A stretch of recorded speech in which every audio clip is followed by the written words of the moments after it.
In the wake of the COVID-19 pandemic, countless individuals placed their faith in scientific innovation, participating in clinical trials in the hopes of contributing to the greater good. Among them was Brianne Dressen, whose experience would transform her from a trial participant into a fierce advocate for those injured by vaccines. Her journey has illuminated critical issues surrounding vaccine safety, government accountability, medical and bodily autonomy, informed consent, and the power of community. Today, I have with me Bree to tell her story, and I don't want to take up any more time than that without introducing. I'm just a, you know, without introducing Bree to you, the listeners of Nurses Out Loud. Thank you for being here, Bree. Thanks for having me. Yes. Let's talk a little bit about the clinical trial. What made you, or what trial did you participate in, when, and what made you want to do that? So I enrolled in a clinical trial really because I felt like it was my duty to help get us all out of the pandemic. I have healthcare professionals in my family. They had told us horrible things about what was going on in the hospitals at that time. And really at that time, the narrative that I was seeing and believing was that the vaccines were going to get us all out of the pandemic. And I wanted to be part of that process to make sure that, that no further harm was caused to people. So I enrolled in the clinical trial with AstraZeneca in November of 2020. And that's the election month, of course. It was an election day. So where I was mentally and, with the information I was getting, I voted for Joe Biden on November 3rd, 2020. I went into the clinical trial company and got my one and only COVID vaccine on November 4th. And fast forward to now, 4 years later, I'm now suing Joe Biden. So to say that I've had a little bit of a flip in not only my ideology, but everything that I knew and believed is an understatement through this process. Yeah, that's really powerful. What were you, I know that we're going to get into, what actually happened with your injuries, but what were you doing before? What did your life look like in October of 2020? October of 2020 was amazing. I look back at that time and just wish that I had a couple more days like that I could hold on to. It was wonderful. For us, my kids were 6 and 8 at the time, and we took them hiking and climbing and skiing and all of the fun things that we as adults love to do. And we wanted to instill that in our children, this love for the outdoors and how to move your body and how to connect with nature to, balance your nervous system and your heart and your spirit. And 3 weeks before my injury, I hiked a mountain here locally. It's called Mount Timpanogos. It usually takes 9.5 miles to do, and I did it in 7. And it was like no big Nine and a deal. half So hours. yeah, Okay, 9.5 hours to do, and you did it in 7. in 7 hours. Yeah. So it's a 15.5 mile hike, and Wow. it's got 5,500 feet of elevation gain. It's a beautiful hike. And I didn't realize that that's probably the last hike I'll ever be able to do in my life. I didn't realize at that time that, the little things that I was doing with my kids, and my kids were relying on me to do all those things. I didn't realize that was going to be the end of that as well. And I also didn't realize that everything I believed in was going to be shook to the core. Yeah. Talk about a life-changing experience. Yeah, yeah, Yeah. to say That's the that's least. powerful. That's powerful in and of itself. May I ask, like, faith wise, were you, or are you, religious or Yeah, spiritual? so I grew up in a very religious home, and there's so much of that has made me who I am today. And and I really do feel rooted when I tap into my faithful roots. this, obviously, just like everything else, it's challenged everything for me. This injury and the process of understanding what the constructs and the narratives were throughout my life that were true and which ones were not. And for me, of course, one of those threads was religion and faith and all of that. And it's definitely taken quite a, circle around Mm, the merry-go-round on that one. There's been a lot of times where, I've cried out to God at being sick and didn't feel like I got any answers. It felt like I was, met with silence many times. But now looking back, I really do firmly believe that, and we can talk a little bit more about activism and all the other things that I do, but had I gotten any kind of peace or anything from a higher deity, I wouldn't be doing what I'm doing now. I would still be sitting on my couch waiting for some force from somewhere else to come in and save me, right? hmm So I think the lesson here was that there wasn't anybody coming to save me and that it was up to me to come up with the solutions for myself, which then, of course, in turn has helped other people as well. Right, right. Hopefully we will get to that in this conversation Yeah, because all my listeners know that faith and courage and calling is everything, right. yeah, Yeah, so that's powerful in and of itself. I mean, to go from your world was completely shook, and I can totally relate to that. I My world was 100% shook. I still have my physical ability. I mean, thank goodness. I don't really, well, I can't even say that, Brie, because I gained 50 pounds and my right. adrenals were all shot. Like, I don't think any of us have escaped these last 4 years if your eyes were open and you chose to look up, right? And see what was Absolutely. going on. So, yeah. So, okay, clinical trial. Let's talk about that. How did that go? So the clinical trial, it was interesting. I signed a contract directly with the drug company. They notified me of the known side effects that there were at the time, which at the time it was like Guillain-Barré, transverse myelitis, a case of MS in the UK. They described that as, most likely the person's body was predisposed to MS. They most likely had it before their vaccine injury. So I was like, okay, that doesn't seem like too big of a difference compared to other vaccines. They also in the contract were agreed to any medical need or financial need as a result of injury.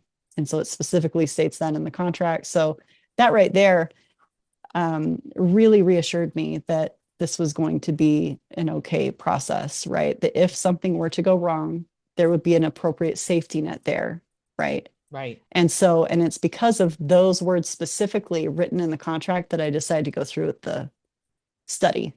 Okay. So my injury started within an hour and I got tingling down the same arm as my injection. Over the next 2.5 weeks, I ended up in the hospital and I ended up in the ER 4 times. When I was in the hospital, my legs weren't working. I was incontinent.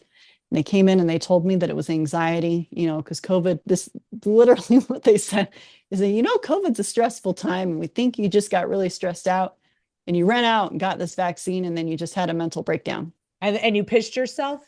Yeah. And so I Like, was I like, mean, really? I mean, yeah, I'm sorry to be so blunt about it, but we know in the medical field, that's one of the questions that we ask on assessment when people are having problems with their lower extremities.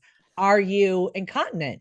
Because that yeah, signals us that this is an emergency and we need to look at this in a different route than a bladder infection or something, or correct. a Yeah. muscle injury. Yeah. Okay. So, So it was, interesting. yeah. So what I learned from that experience is you can't cry about your legs not working. You have to go into the ER with this new thing that's never before happened to your body. Yep. And you got to be totally chill and just cool and be like, you guys, I'm cool. Everything's fine. Mentally, I'm fine, even though my legs aren't working and I'm peeing my pants. So, but it's cool, guys. We're cool. Mhm. Otherwise, you're going to get gaslit, especially if you're a female. So, but Hey, yeah, I'm so I'm they an said, ER nurse, and sadly I can relate to what you're saying, right? Because yeah, people come in. I could already see you coming in. If you're a little anxious, your legs aren't working, you're like, what the heck is going mhm, on? And we're like, white woman, mid 30s, uh right. kids stressed out, anxiety attack, panic attack. I mean, it's sad, but there's a lot of judgment, right? Because Yeah, why there is because 99.9% of the time, it's not a big deal, usually. You know what I right. mean? But Yeah. yeah, Well, and you're that's right. what's Good crazy, advice. Yeah. Good advice. It's sad, but it's true. But yeah, so they sent me home with in-home physical and occupational therapy for anxiety. So, and they kept treating me like a psych patient. So I believed them. I was like, man, if I can somehow will myself to be mentally better somehow, Mm-hmm. that my legs will be fine, then yeah, I'm going to do that. Right. So I went and found a psychiatrist. Psychiatrist was board certified in neurology, and he did a full exam and he goes, this isn't psych. He's like, you're upset because your body is not working.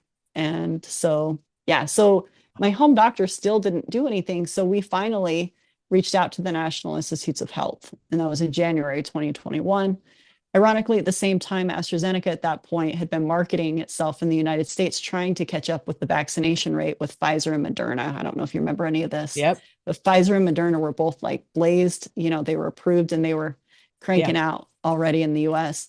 Well, Um, I believe we started it in December. I think for us at IHS, I think December 10th or something was our date that we were yeah, able to get it for federal employees and stuff. Yeah. yeah. So the marketing at that time was all of them were out there issuing press releases. Hey, just hang on. This vaccine's around the corner. You don't want to sell out and get Pfizer. Just give it a little more time, right? Yeah. That's what AstraZeneca was doing. It was very obvious that they were not disclosing my severe injury, right? And Right. so when we filed that report to the NIH, they reached out within 24 hours. And 9 days later, they pulled AstraZeneca off the market here in the United States. They told AstraZeneca they don't believe the data that they're presenting, that they need to go back and try again. So that pulled them out of the running here in the US. Okay. But at that same time, the NIH started a study into neurological side effects to the COVID vaccines, and they started flying us out to evaluate us. And I was one of those that went. You were. Okay. Do you know how many people were in the trial? Yeah, they claimed there were 23. I guarantee you there was way more than that because we sent them way more.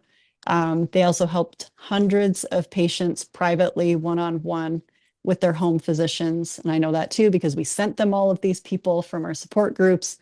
One of those is Maddie DeGarry, the injured 12-year-old that's the clinical trial participant. The NIH was actually involved in managing her care for a while. Yeah. Uh, so Right. they brought us in. Okay. So it's not like we just shipped our blood to them across the country, right? Like we literally took our bodies into the National Institutes of Health headquarters. They did top of the line testing. There's stuff that was done that isn't even on the market yet. There's nobody else that knows more about our bodies than the NIH at this point, right? Sure. And this Um, was d- when you got the shot or after?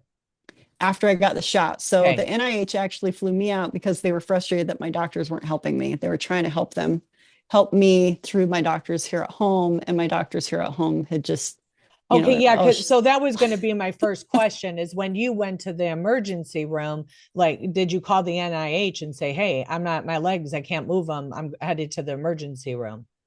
no. So we connected to the NIH in January. And Mhm. my initial reaction, the severe, hey, medical people help, that was in November. And then by the end of November, we realized that the medical community had nothing to offer us.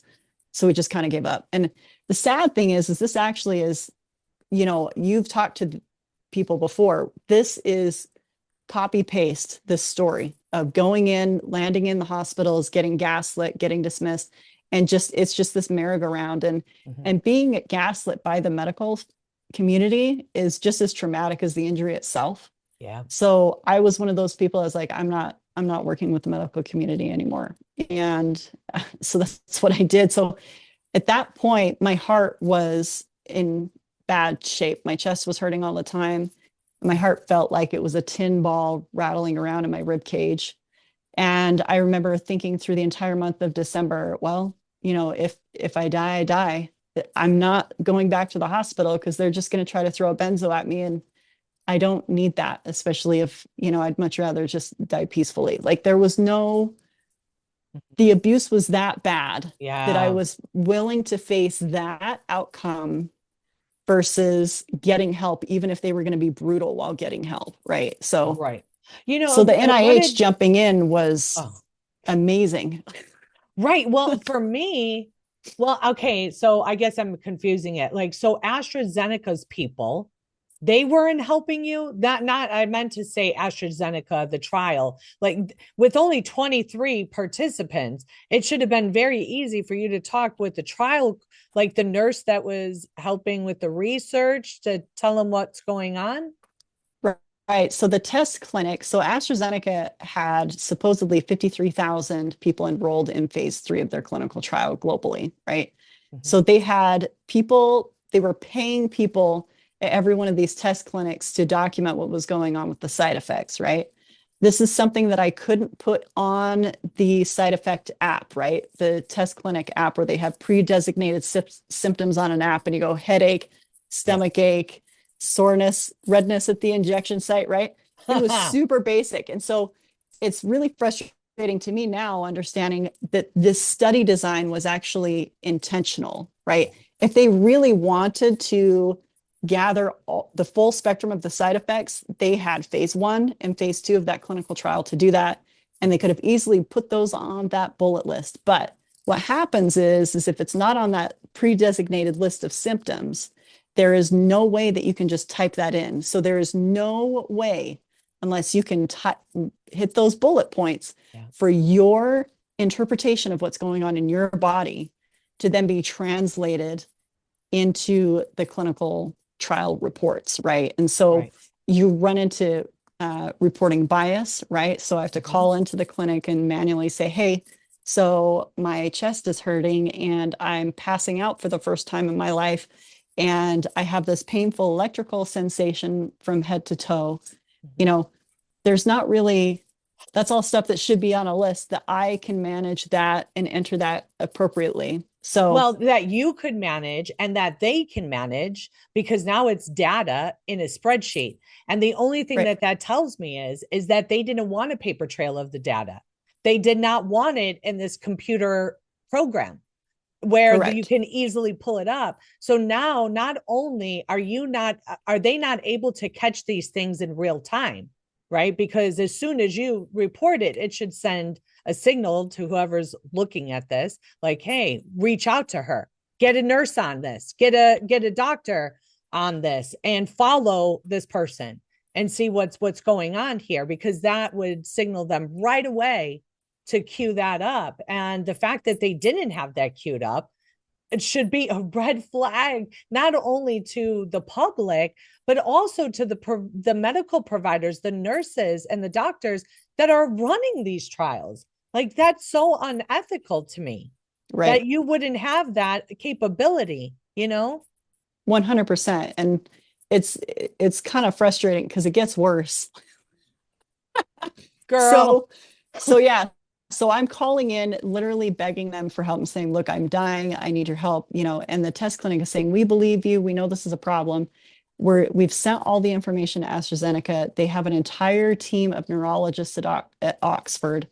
They should be getting in touch with you any day. So it was this, they'll get with you any day and help you guys. Just hang on. I'm sure they're busy. They'll get to you, right? The days turned into weeks, the weeks turned into months, and the entire time my body is like attacking itself from the inside out with this neurological, autoimmune cascade, right? It Well, was what were your signs horrible. and symptoms? Like, what was your daily life like at that point?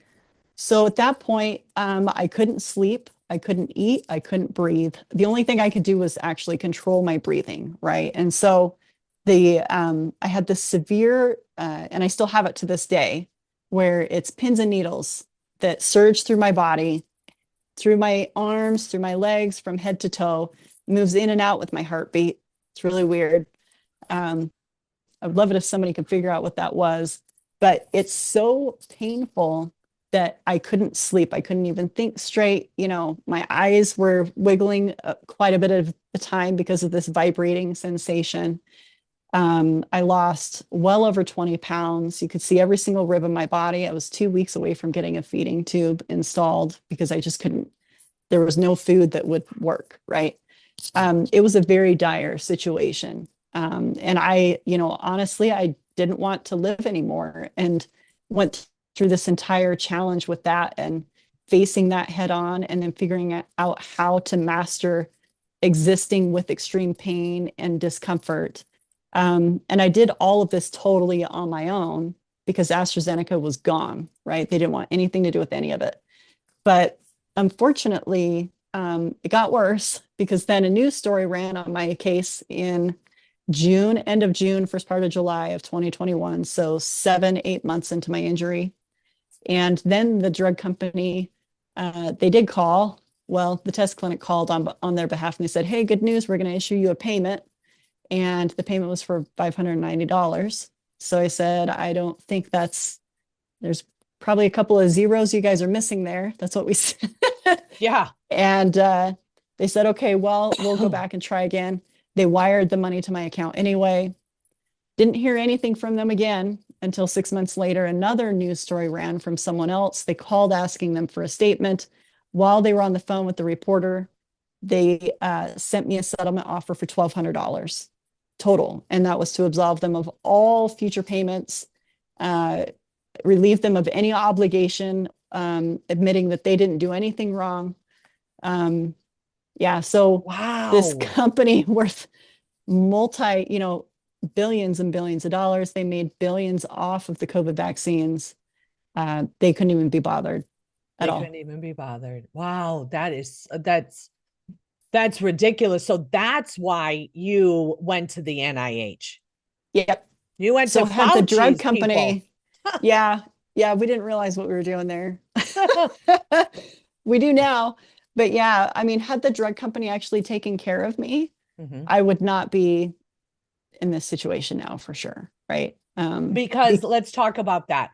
When you make that statement, I'm assuming it's because you could have gotten maybe some high dose anti-inflammatory steroids, right? Like they could have treated your body when it was going through this inflammation before all of this. It's kind of guys like, and I'm really simplifying this, but you've heard of like if you pull your back out, as soon as you tweak your back, if you get some ibuprofen to bring down the inflammation, put some ice on it to bring that down, that's like simplified. That's when you don't run the risk of a longer term injury for your back. You catch it right away.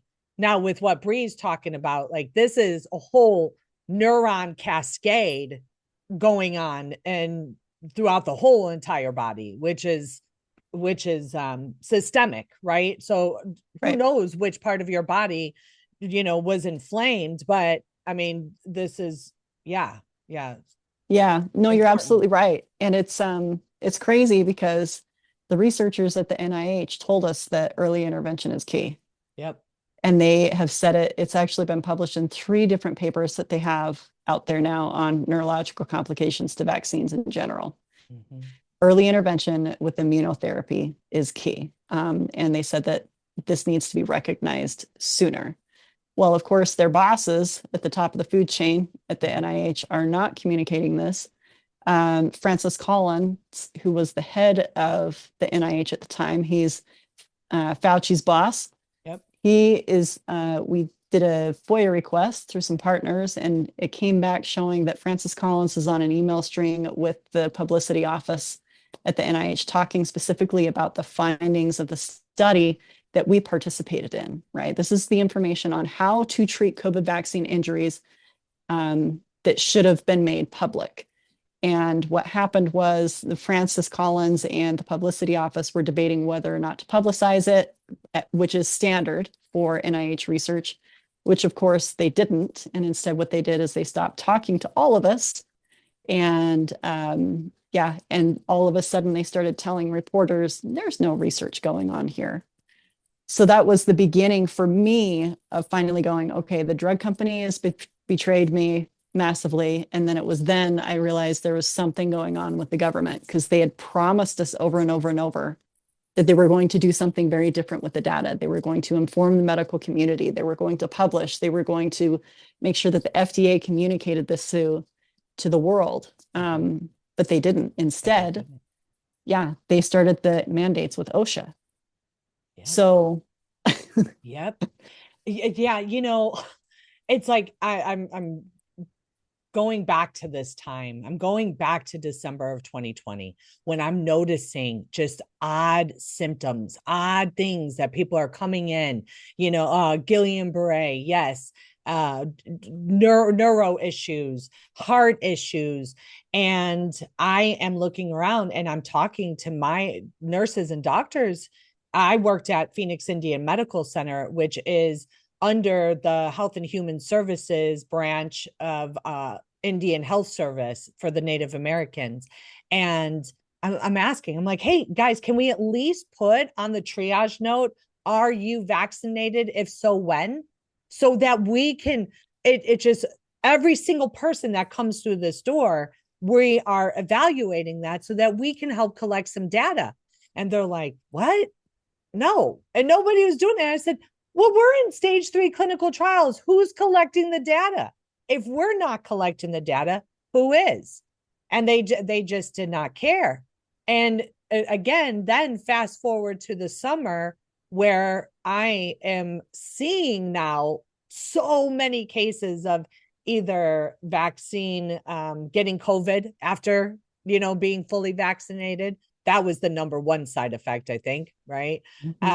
Is getting that, and heart issues, and my coworker coming in, all of these things. And I had enough evidence there at that point from my clinical observation, right, that I didn't need no trial to tell me something's not right here. And nobody is saying anything.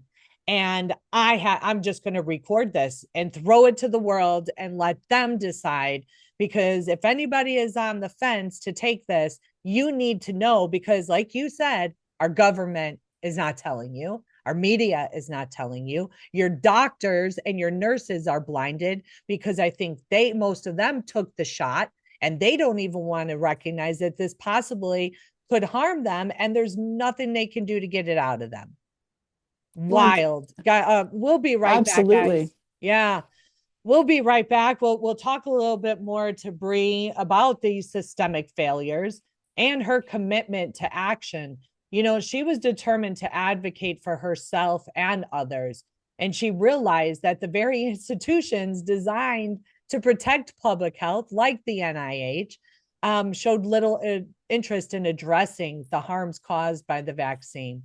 So, in response to this crisis, Bree co-founded the world's largest COVID vaccine injury support nonprofit. And we're going to hear more about that when we come back after the break. But before we do, my drink, you can't see me drinking it, but I love it. It's my chemical-free body. As a whistleblower, as a nurse, you could imagine how many companies want us to support their products. And we've just never been like that, right? We need to make sure that what we are telling you guys is right and true. And Tim James, the owner of Chemical Free Body, has done extreme due diligence to make sure that these products are chemical free and will help you. And this is my green 85 drink, which has a lot of vitamins and minerals and gives me a little pick me up. I try to drink this before I have my coffee in the morning and then again in the afternoon. So check it out at americaoutloud.shop. And we will, or America, no, you know what? You can go to chemicalfreebody.com/America Out Loud. How's that? And get an exclusive discount only to Out Loud listeners on that website.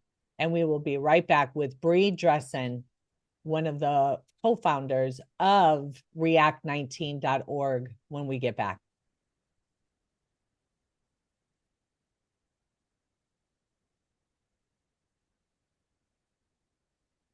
Welcome back, everyone. This conversation is just I know I could talk to you for hours, and I would love to hear everyone's thoughts when you're listening to this. If you have any questions for Bree and you would like me to do a follow-up show, I would be more than happy to really dive in deeper into some of these topics that we're talking about. But you can reach out to us, nurses at americaoutloud.news. No, .com. Sorry. Nurses at americaoutloud.com and send us your email. And also, too, before we get started again, you cannot see if you're listening to me on podcast or not, but I have this awesome sweatshirt on the back. It says, "Make America Healthy Again." And I am going to show this to you. Can you see it, Bree? You gotta stand up a little bit more. Little bit more. There you go. You see it? And this is Trump Kennedy.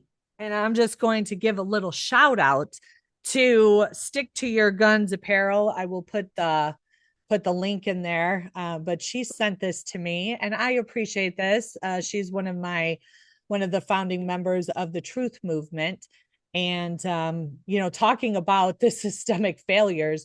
When I heard that Kennedy is working with, or that Trump offered Kennedy a spot, hopefully as head of HHS, I could not be more happier. I really was on the fence with who I was going to vote for, because I really like what Kennedy has done. Quick thoughts, Bree, on that? Do you have any? Oh yeah, I mean it's great. This, I voted for Biden 4 years ago, but it's definitely been crazy to watch this because I'm just like you. I see just how Kennedy can identify exactly, not just go in and say, we're going to fix this and this. Yeah. He knows how to do it. He knows how to get the poisons out of the food, out of the water, and he knows how to get those toxins out of our vaccines and pharmaceuticals. And a lot of that, unfortunately, for big, corporations is going to come from dialing back those powers in the halls of Washington. And that's going to be a big challenge. But he's the only guy that can do it without question. I mean, the former CDC director, Robert Redfield, came out and has essentially endorsed Kennedy, told Kennedy he's been right this entire time. Yes. And it's just like the rest of us, he's been red-pilled too, and it's how many more of us does there need to be before we can finally have a loud enough voice to go up against the biggest, most powerful force in this country, if not the world? So hopefully that's Kennedy. So I agree. And I agree with you. I think he is the only one that is qualified to do this.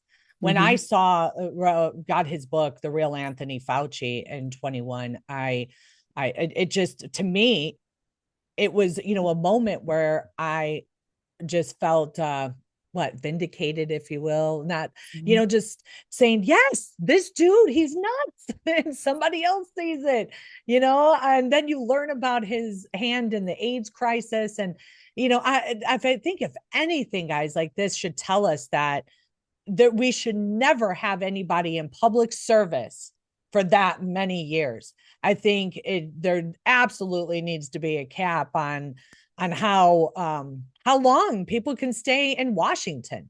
That's what happens. People get corrupt, even in this medical freedom space. I think they start to see money and power, and then they, the initial reasons that they come into it are just tainted because, they see what they can do with it, and exploit it. And I'm sure that, let's talk a little bit about that. Do you feel, well, let's not talk about, you talk about whatever you want to talk about, Bree. I don't want to be, yeah, okay. I think it's, money can corrupt, right? Yeah, right. It's that simple. Yeah. So, and it's really, like you and I are are far more alike than we are different in the fact that we still continue to move our efforts with patient first ideology, not business first. Right. It's when we start moving to business first, right? And start moving with that shrewd, clever business mind, Mhm. it's easy to lose sight of why we're all doing this. Yeah, So, you're right. You're right. I mean, we talk about it, the nurses here at Nurses Out Loud, and we say, I mean, we've all volunteered. We don't make any money doing this, right, same. yeah. But you do what's right, and it's mission driven, and we feel it in our spirit and in our soul. And you know, we're not rich by no means, but at least we're all, paying our bills, and God will provide. That's how I look at it. God will provide. And yeah, so we understand there's the failures within the government, and hopefully Trump, wins, and he stands by his word, and he brings Bobby in, and gets rid of a lot of people there in Washington. Yeah.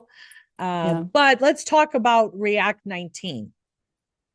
Yeah. So React 19, the reason we started it is really it was born out of necessity because the government wasn't doing what they needed to do, not on the healthcare front and not on the compensation front.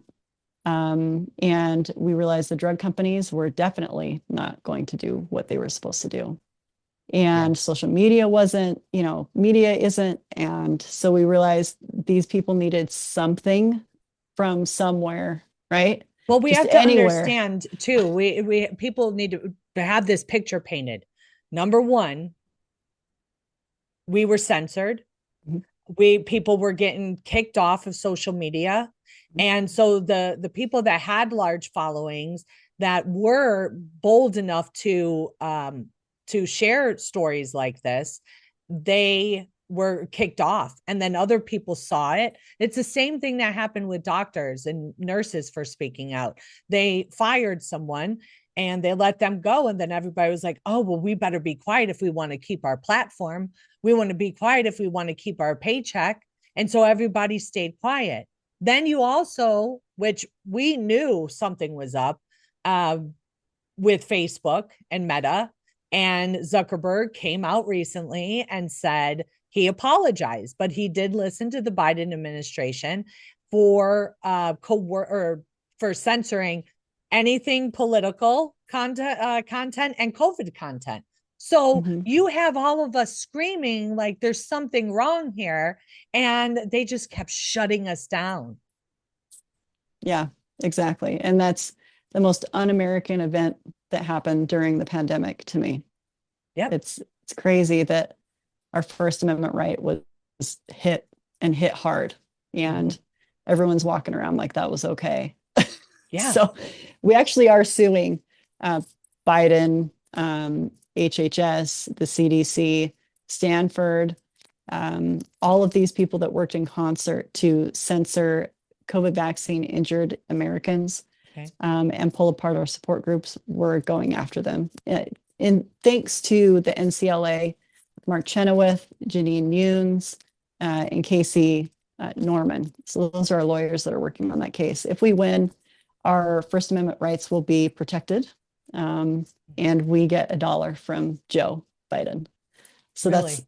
yeah. So it's similar to what Missouri v. Biden is doing, except it's much more specific, which is why we're hoping that we'll be able to target this at a different angle Okay. because it is so specific and it's not talking about scientific debate. It's true stories of vaccine injury being specifically deplatformed and their support groups. So our right to freedom of assembly was completely decimated, right? Just Yes. because people had an inconvenient illness is literally why. So we're Right. hoping that the courts will see, at least in this type of circumstance, that, talking about true things is, constitutionally protected. The only reason we're doing this is because we understand that NCLA, the same firm, is going after, with Missouri v. Biden. They're still hammering that, for just freedom of speech to be able to have free and fair and open dialogue about scientific debate. Yeah. So hopefully between the two, we'll at least be able to get something rectified. Because I Well, I'm really do love our wondering, Constitution. right. And I'm wondering, like with my case, because my case, I said, I had my alleged that they were not reporting vaccine injuries. I alleged that they suppressed alternative therapy for COVID treatment so that they could get remdesivir, which came with the 20% bonus payout. Mhm. I alleged that they were inflating the COVID numbers for that because of the PCR testing.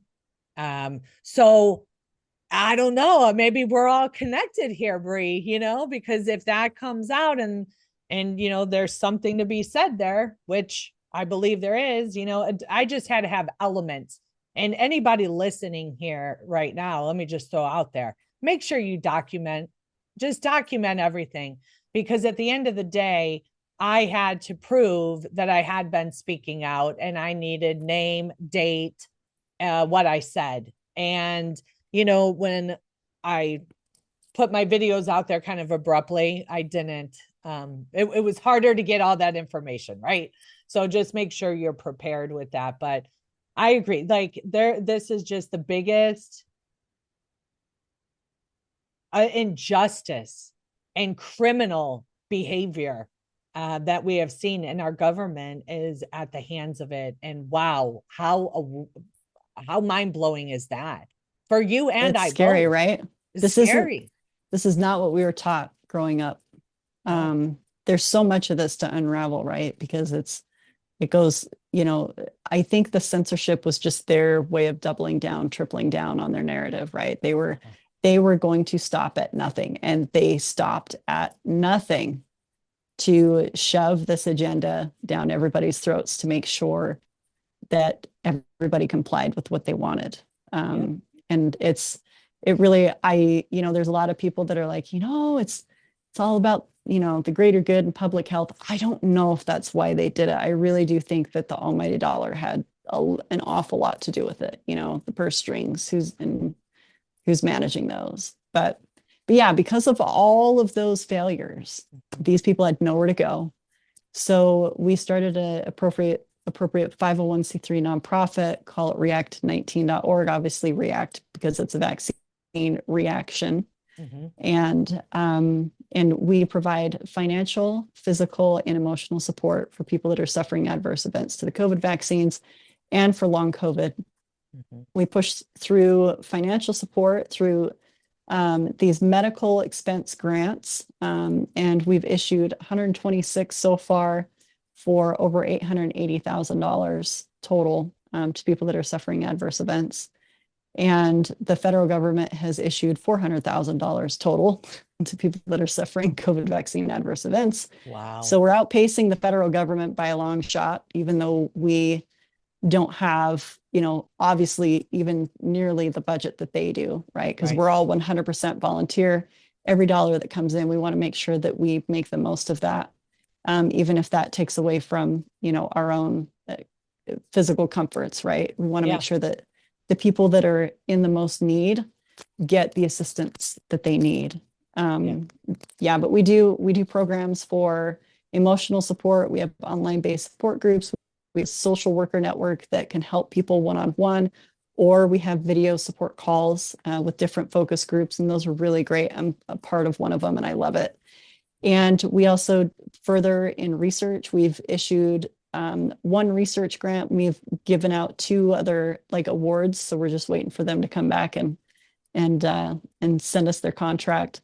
And these are really good research projects that are going to help us understand what's going on in the bodies of people that are suffering.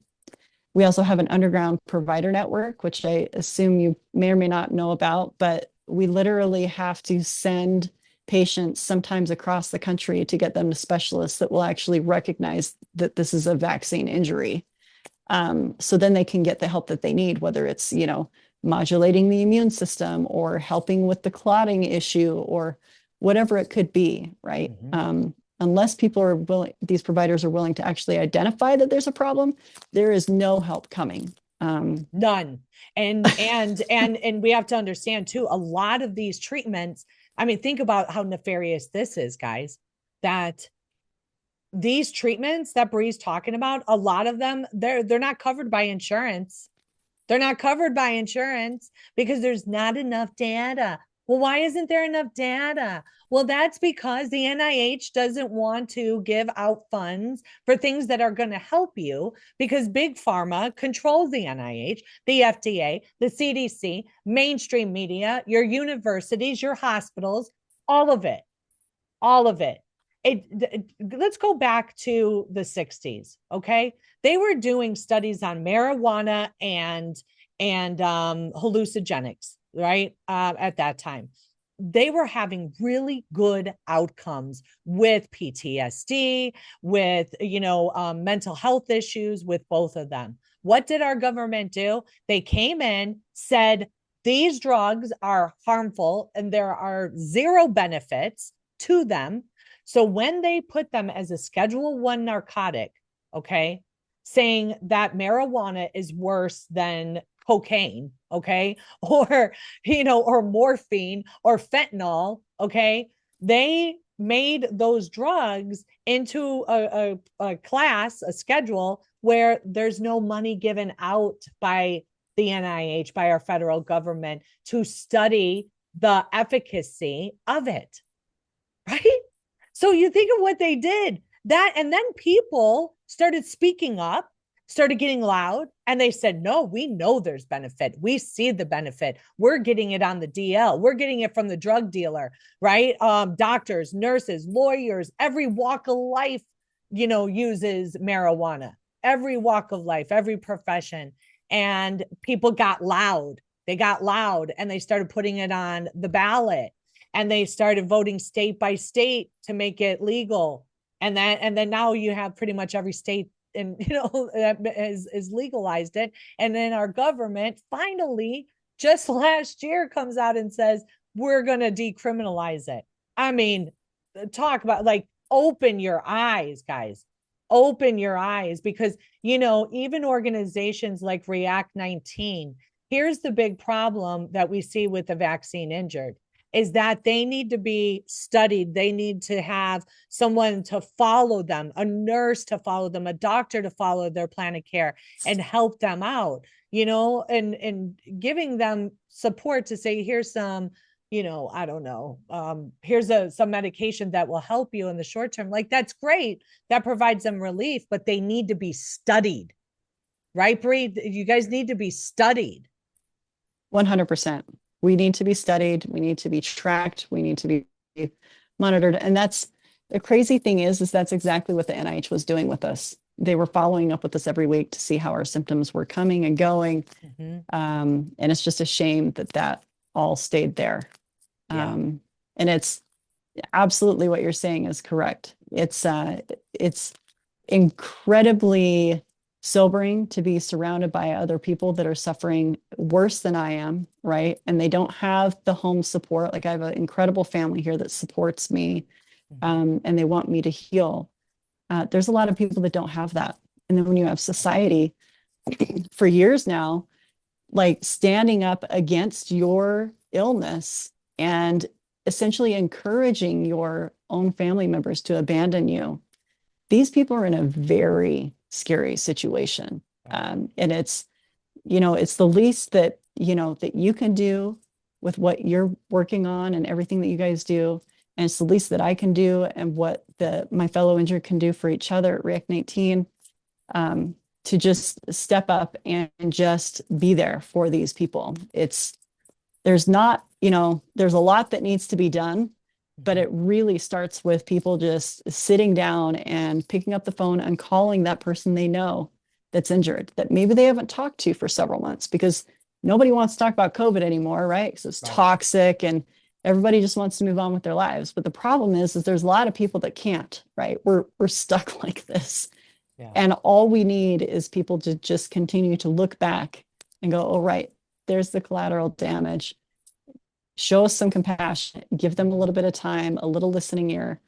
You very well could save a life. Let's talk about that. I've seen, I am connected with the community, and I know of people that have committed suicide, right? Yeah. Yeah. It's, there's been too many at this Too many. point.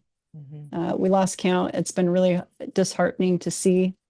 Actually, September is Suicide Awareness Month. I don't know if anybody knew that, but Yeah. it's something that we do need to talk about. And our partner group, UKCB Family, it's basically React 19 in the UK. They did a study and they showed that 73% of their injured population had considered suicide. Had considered it. Wow, that's Yeah. huge. Yeah. So it's not like the suffering is bad. I Yeah. mean, the fact that you've got, 73% of an injured population is saying that they've all considered ending it. That's not just soreness at the injection site, right? Like Right. there's a reason why the NIH didn't disclose those findings. Hmm. I really do genuinely believe if they were able to find a quick, easy fix for what they were evaluating us for, yeah, they would have talked about it. But like, hey, go get your shot. If you have this problem, we've got a fix for you. It's fine. Yep. But this issue is a beast, and there is no easy fix for it. Hmm. It's next to impossible to find relief for anybody. Hmm. Right, And because now, no, it's not like one person's story is the same. uh-huh, And that's what yeah, makes it so tricky. It's not, as though like, oh, you have, you know, uh, a weird uh, rhythm going on in your heart. Oh, we're an ablation. Oh, here's a medication. We can stop it. It's not like that for yeah. the injured. It's all different. What, Bree, we have just a minute or so here left. I want to talk about your book though. Let's talk about that because that's coming out in November. In November, yeah. So this book is the first COVID vaccine injury book published by Skyhorse Publishing. So they're the ones that brought you the real Anthony Fauci. They Yeah. also published Melania's new book. So we're thrilled to have them as a partner on this effort. And it was written by Caroline Pover, she's a fellow COVID vaccine injured in the UK.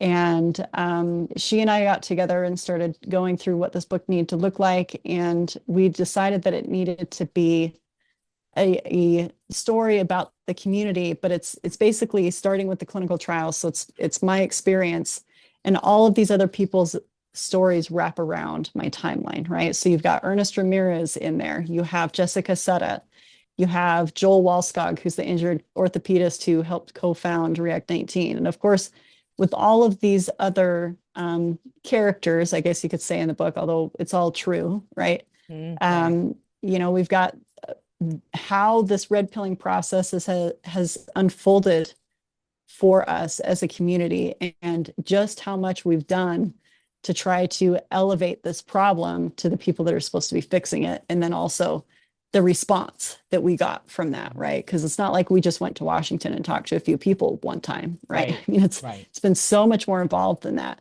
Hmm. But then it also is a story. I really think that you really can't call yourself pro-vaccine until you've read this book. Because this is the story that the general public does not know. The general public has been fed a few very specific curated chapters in a COVID book, right? Hmm. This is the chapter that they don't know. And this is something that I hope that people will, it's coming out right before the Christmas push. So we're really hoping that people will buy it Hmm. and put it under the tree for their loved ones, even the doubting ones. We've written it in a way to be palatable for the doubters, just because we all were there too. This is Right. how it started for us. Hmm. And so we wanted to put something together that's simple, it's an easy read that can get people just to start thinking a little bit differently about this, even Yeah. if it's COVID vaccine injured people are not anti-vax, even if it's Yeah. maybe we just need to think about this and look, right? Yeah. Because people have Maybe been this happens conditioned more than not to look. yeah. Or maybe this happens more than what we're told. How about that? And Yes. yeah, And there's it so nothing in it's place to follow that. 100%. Yeah. Hmm. So it's super simple. It's just to get What's the people to name? start thinking. So it's called Worth a Shot. with a Or question Oh, mark that's good. That's by, good. yeah, by Caroline Pover. And like I said, we kept it as neutral as we could. Mhm. So really the whole goal is for people to be able to give it to their families and their friends and to hopefully start those conversations that have not been allowed to happen, Yeah. right? Because we're all Yeah. divided now.